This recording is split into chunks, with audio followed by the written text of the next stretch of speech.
Assalamualaikum warahmatullahi wabarakatuh. Di sini kami dari kelompok C ingin mempresentasikan hasil dari diskusi kami mengenai bisnis analisis.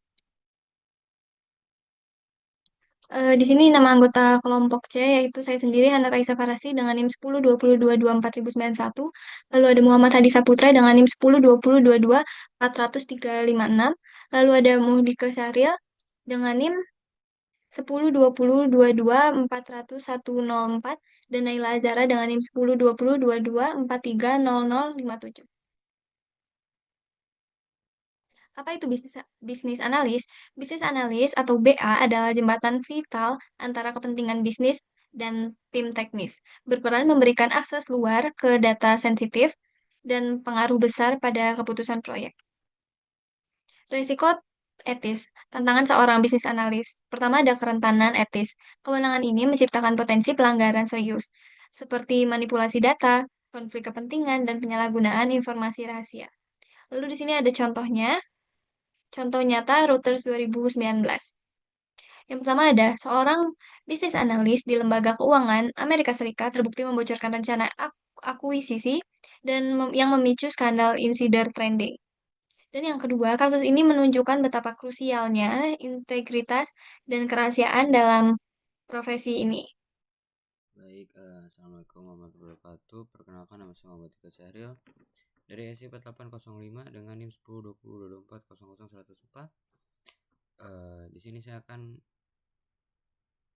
menjelaskan bagian saya, yaitu kode perilaku atau code of conduct atau code of conduct. Nah, kode perilaku atau code of conduct ini merupakan panduan perilaku profesional bagi bisnis analis dalam menjalankan tugasnya agar tetap etis, bertanggung jawab, dan profesional.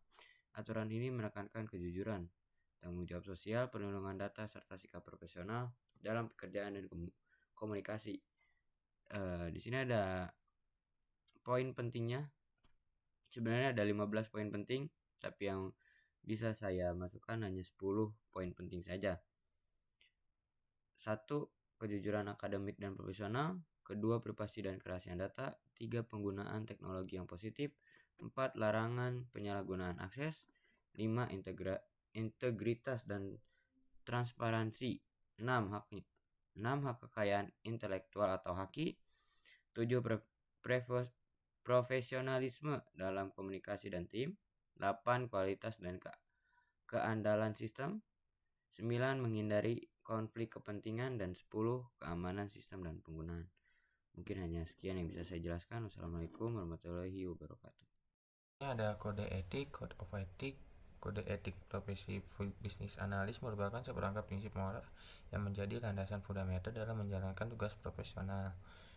Kode etik ini mengacu pada standar internasional seperti ACM, Code of Ethics and Professional Conduct, serta panduan dari ISACA atau ISC.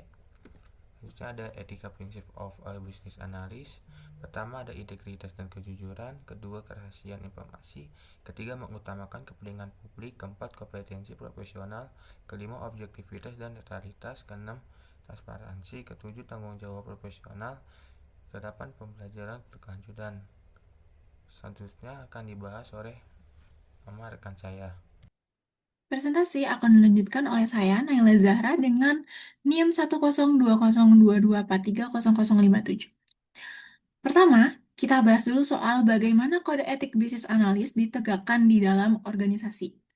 Untuk memastikan kode etik dijalankan secara konsisten, sistemnya biasanya mengikuti standar dari Information Systems Audit and Control Association dan International Information System Security Certification Consortium. Tujuannya jelas, yaitu menjaga agar penerapan nilai etika tidak hanya sekadar teori, tapi benar-benar dijalankan dalam praktik profesional. Dalam sistem ini, ada 4 tahap utama.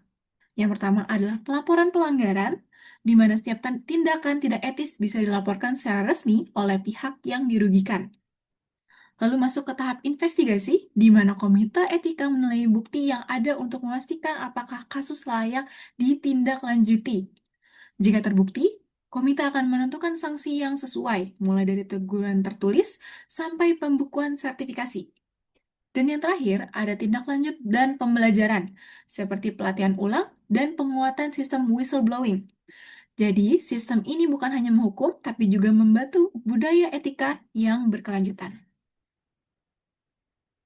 Sekarang kita masuk ke sisi yang lebih filosofis, bagaimana etika menjadi kompas moral bagi bisnis analis. Kode etik seperti yang dicanangkan oleh IEE dan ACM membantu meningkatkan integritas, transparansi, dan keadilan dalam setiap keputusan. Tapi, di lapangan seorang bisnis analis sering menghadapi dilema. Misalnya, organisasi ingin efisiensi yang maksimal, sementara karyawan ingin privasinya tetap terlindungi. Seperti yang dijelaskan Wood Harper di tahun 1996, dilema seperti ini membuat bisnis analis harus menyeimbangkan kepentingan organisasi, karyawan, dan juga publik. Selain etika, kompetensi profesional juga berpengaruh. Penelitian Babar Bungkar dan Gill di tahun 2018 menunjukkan bahwa bisnis analis senior cenderung fokus pada pandangan strategis atau business view. Sementara bisnis analis junior lebih fokus pada detail teknis atau system view. Jadi kualitas keputusan sangat dipengaruhi oleh kombinasi antara etika dan pengalaman profesional. Pada akhirnya, kode etik berfungsi sebagai kompas moral, penuntun agar setiap keputusan tetap bertanggung jawab dan dapat dipercaya oleh publik. Sekian presentasi dari kelompok C. Saya Naila Zahra, pamit undur diri. Wassalamualaikum warahmatullahi wabarakatuh.